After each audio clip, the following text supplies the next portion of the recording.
Несколько средних специальных учебных заведений Республики Коми объединяются. Реорганизация затронет и Интинский политехнический техникум. В Приполярье будет филиал Воркутинского техникума. Из-за объединения произойдет изменение штатной численности за счет сокращения ставок административно-управленческого персонала. Права обучающихся не будут нарушены.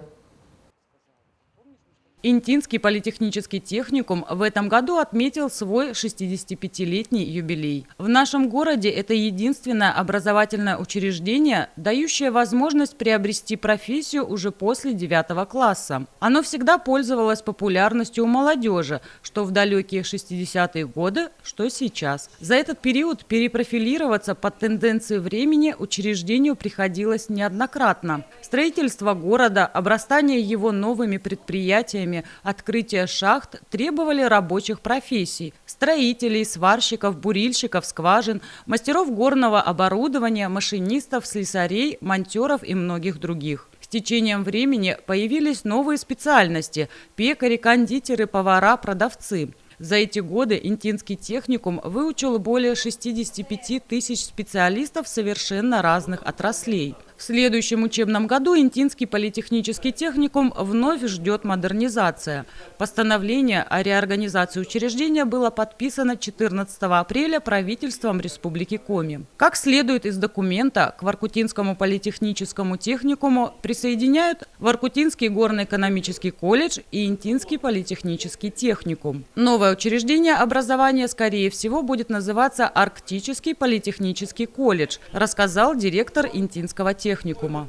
После того, как Инта вошла в арктическую зону, будет создано абсолютно новое учреждение под названием Арктический многопрофильный колледж, куда войдут 3 учреждения. Это Воркутинский горно-экономический колледж, Воркутинский политехнический техникум и Интинский политехнический техникум. Что нам это дает?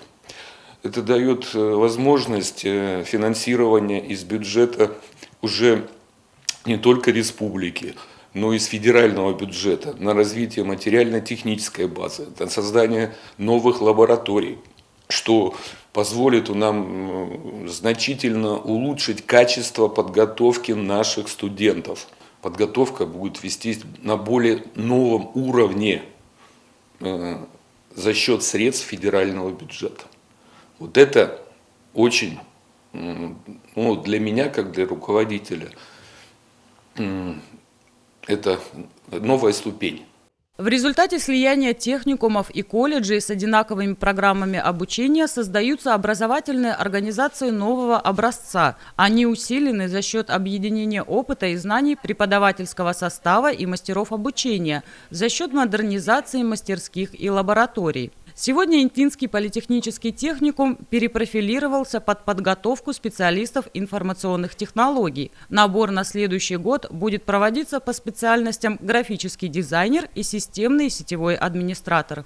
Учитывая ситуацию, которая складывается на рынке труда, мы перепрофилируемся и уходим в подготовку IT-технологий.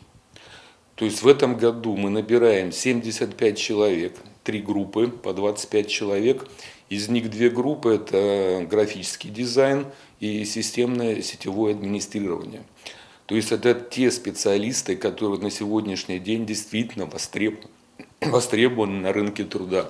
Я все-таки приглашаю выпускников 9-11 классов в этом году прийти в техникум вот на те специальности, которые действительно востребованы на рынке труда. Это совершенно новая ступень в нашем развитии.